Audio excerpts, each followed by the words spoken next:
Good afternoon, students. I hope all of you are well and doing your work on time. Today we will discuss chapter number 5, that is friction, part 3. Okay, bacha? I hope you have seen both part of the chapter. If you have not seen, then please see part 1 and 2 of this chapter. Okay, beta? So today we continue our chapter and read about the wheel, revolutionary invention. Okay, let's start. Wheel, revolutionary invention. The realization, the role of rolling friction is much less than. कल बेटा हमने rolling friction के बारे में read किया था.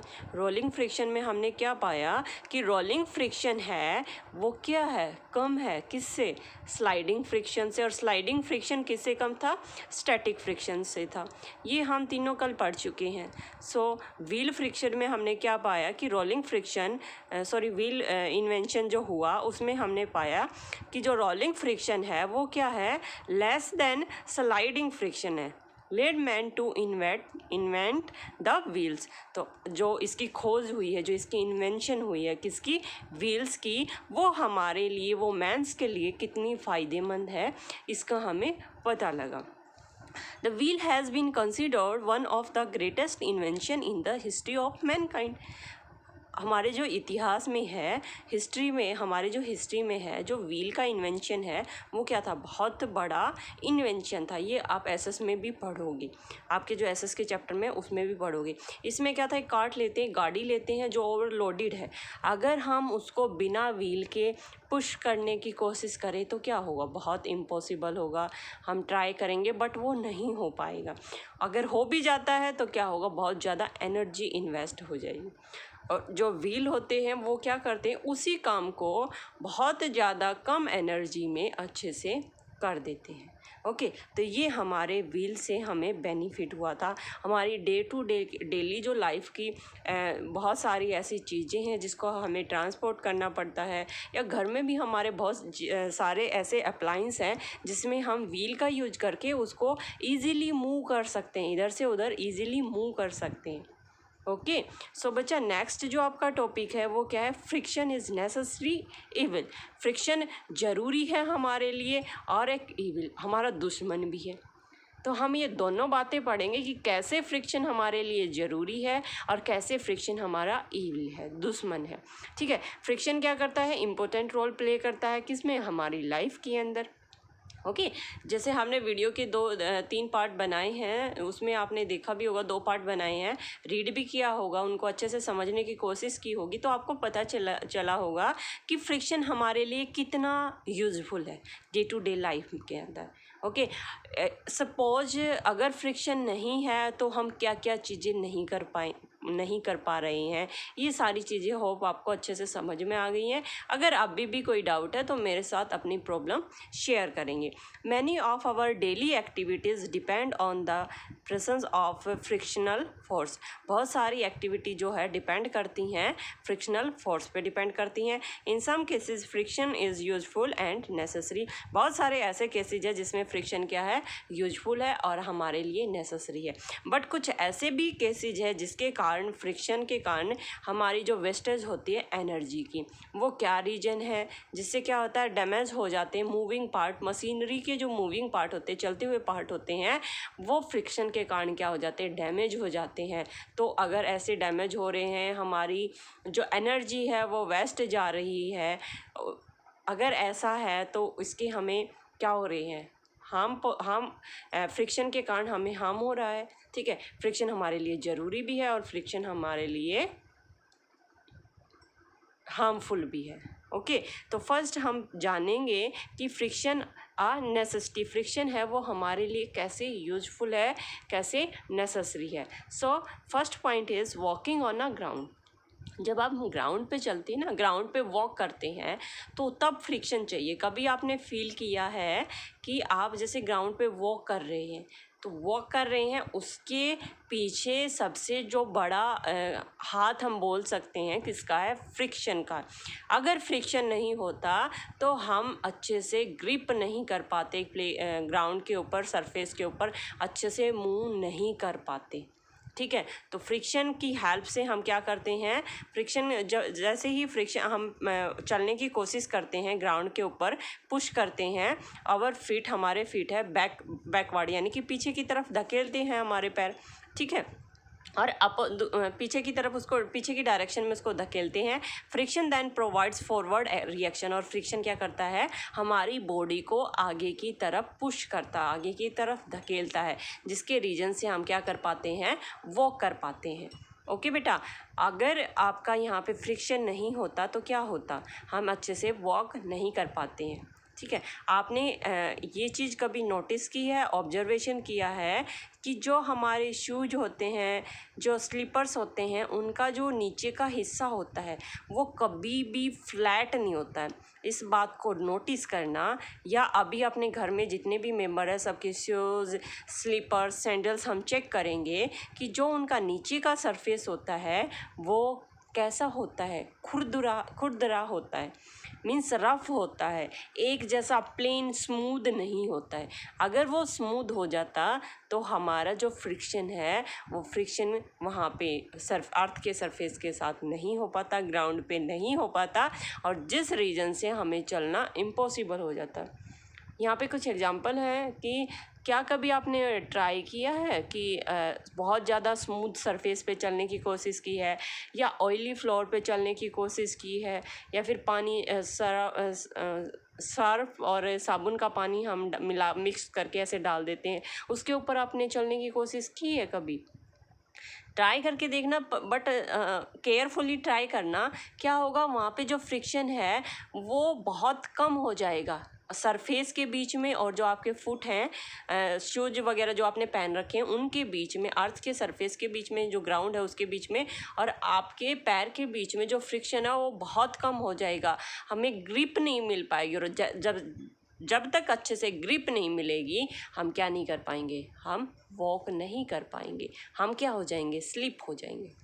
Okay, second है rolling के लिए। रोलिंग का बेटा कल भी हमने रीड किया था। तो फ्रिक्शन है वो क्या है, between the tyres of wheels and the roads. क्या करता है फ्रिक्शन, जैसे टायर है, टायर के बीच में टायर क्या कर रहा है, मूव कर रहा है, कि रोड के ऊपर मूव कर रहा है, और उसमें क्या है, व्हीकल्स के लिए बहुत ज़्यादा नेसेसरी है। अगर फ्रिक्शन नहीं होगा व्हील्स का और ग्राउंड के बीच में, अगर फ्रिक्शन नहीं हुआ तो क्या होगा, जो व्हीकल्स हैं, जो व्हीकल्स के व्हील हैं वो एक ही जगह पे स्पिनिंग करेंगे, एक ही जगह पे राउंड मोशन में करेंगे, वो आगे नहीं बढ़ पाएगा। तो जो रोलिंग है वो क्या करता है, बहुत अच्छी ग्रिप देता है किसको, व्हीकल्स को, जिससे व्हीकल्स क्या करते हैं, अच्छे से मूव कर पाते हैं, चल पाते हैं अच्छे से। नेक्स्ट है आपका performing small day to day activities your task. हमारी ये प्रतिदिन की कुछ एक्टिविटीज़ होती हैं जिसमें हम क्या यूज करते हैं, फ्रिक्शन का यूज होता है। जैसे कि हम यहाँ से पेंसिल से कुछ भी हम ऐसे राइट करते हैं, तो अगर फ्रिक्शन नहीं होता तो हमारा ऐसे राइट करना क्या हो जाता, इम्पॉसिबल हो जाता। जो हम राइट करते हैं पेन से, पेंसिल से, चॉक से, ब्लैक बोर्ड या पेपर्स के ऊपर राइट करते हैं, तो इसमें भी फ्रिक्शन होता है। समझ में आया ना, कुछ नया सीखने को मिल रहा है ना बच्चा। तो इसमें भी क्या होता है, फ्रिक्शन होता है। इसमें फ्रिक्शन कैसे होता है, जैसे हम राइट करते हैं तो जो फ्रिक्शन के कारण से जो पेंसिल के, पेन के, चॉक के पार्टिकल हैं वो पेपर और ब्लैक बोर्ड के साथ चिपक जाते हैं, और हम राइट करने में क्या हो पाते हैं, राइट करने के एबल हो पाते हैं। अदरवाइज अगर फ्रिक्शन नहीं होता तो हम इसको राइट नहीं कर पाते। ओके बेटा, नेक्स्ट जो आपका टॉपिक है वो क्या है, आपका topic friction and evil and और न्यूसेंस। फ्रिक्शन है वो क्या है, दुश्मन है हमारा या बाधा। न्यूसेंस क्या होता है, जो आपके डिफ़िकल्टीज़ पैदा करता है। तो उसके बारे में पढ़ेंगे। नेसेसिटी तो हमने पढ़ ली है, अब नेसेसिटी के बाद हम पढ़ते हैं कि एविल कैसे है। बेटा जैसा कि हमें पता है, बहुत अच्छे से पता है कि if something is useful to us then it also has some disadvantage. ये तो सभी जानते हैं ना कि कोई चीज़ हमारे लिए यूजफुल है तो उसके कुछ ना कुछ तो डिसएडवांटेज भी होंगे। ओके, तो फर्स्ट क्या है इसका डिसएडवांटेज? फ्रिक्शन है वो consume a substantial part of the useful energy able to us. बहुत ज़्यादा मीन्स हम किसी चीज़ को, जो बहुत ज़्यादा हैवी चीज़ है, उसको अगर हम उठाने की कोशिश कर रहे हैं तो वो क्या करता है, बहुत ज़्यादा एनर्जी लगती है वहाँ पे। तो यहाँ पे क्या होता है, एनर्जी का इन्वेस्टमेंट होता है, बहुत ज़्यादा एनर्जी हमारी वेस्ट चली जाती है। वैसे भी आपको पता है कि फ्रिक्शन क्या opposes any relative motion between two object in contact. Okay, तो वहाँ पे जो कांटेक्ट होता है दो ऑब्जेक्ट्स के बीच में, तो वहाँ पे आपकी एनर्जी क्या हो जाती है, वेस्ट हो जाती है। सेकंड क्या है आपका, friction is responsible for a lot of wear and tear. Wear and tear means जो टूट फूट होती है उसका बहुत हद तक रिस्पॉन्सिबल है कौन, फ्रिक्शन है। कभी आपने ऑब्जर्व किया है कि हमारे जो स्लीपर्स होते हैं, हमारे शूज होते हैं, वो क्या होते हैं, कुछ टाइम के बाद घिसना स्टार्ट हो जाते हैं। वो क्यों घिसते हैं, कभी नोटिस किया है इस बात को? नहीं। अब से नोटिस करना कि जो हम वॉक करते हैं वो किसकी हेल्प से होता है, फ्रिक्शन की हेल्प से। जितना ज़्यादा फ्रिक्शन आपका लग रहा है उतना ज़्यादा आपका स्लीपर्स और आपके जो सैंडल्स हैं, आपके जो शू हैं, वो क्या होंगे, नीचे से उनका जो सोल है वो क्या हो जाएगा, वर्न आउट होना स्टार्ट हो जाता है, फटना स्टार्ट हो जाता है। ये कभी आपने ऑब्जर्व नहीं किया तो इसको ऑब्जर्वेशन करना।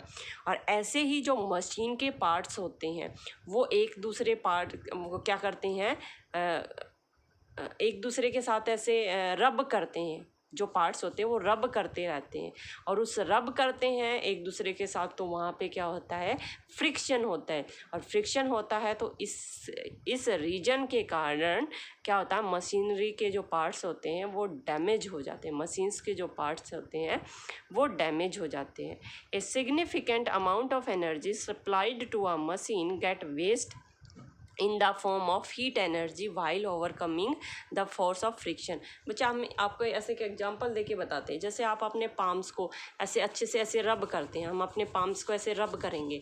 अगर हम ऐसे रब करते हैं तो आपको कैसा फील होगा, आपको बहुत गर्म फील होता है। अगर हम ऐसा विंटर में करते हैं तो क्या होता है, हमें बहुत अच्छा लगता है। बट नॉर्मली अभी हम समर में ऐसे कर रहे हैं तो क्या होता है, थोड़ा सा इरिटेशन सा होता है। जो हीट हमें रिक्वायर ही नहीं है वो हीट हमें मिल रही है। तो ये क्या होगा, ऐसे ही मशीन्स के जो पार्ट्स हैं वो एक दूसरे के साथ रब करते हैं तो क्या वो हीट एनर्जी निकलती है, हीट निकलता है। और वो हीट जिस हीट की हमें रिक्वायरमेंट ही नहीं है, उन मशीन्स के पार्ट्स से वो हीट निकल रही है, तो वो क्या कर रही है, उन पार्ट्स को टाइम से पहले डैमेज कर देती है। तो इससे क्या होता है, मनी इन्वेस्ट होती है, मनी का वेस्ट होता है। ठीक है, मशीन्स क्या हो जाती, ख़राब हो जाती हैं। ओके, तो ये क्या थे, यहाँ पे कुछ डिसएडवांटेज थे किसके, फ्रिक्शन के। हमने आज की वीडियो में फ्रिक्शन के एडवांटेजेस पढ़े हैं एंड डिसएडवांटेजेस पढ़े हैं। होप बच्चा आपको यहाँ पे दोनों चीज़ें क्लियर हैं। अगर फिर भी आपको कोई प्रॉब्लम है तो बेटा प्लीज़ अपनी प्रॉब्लम मेरे साथ शेयर करेंगे। ओके बेटा, थैंक यू वेरी मच।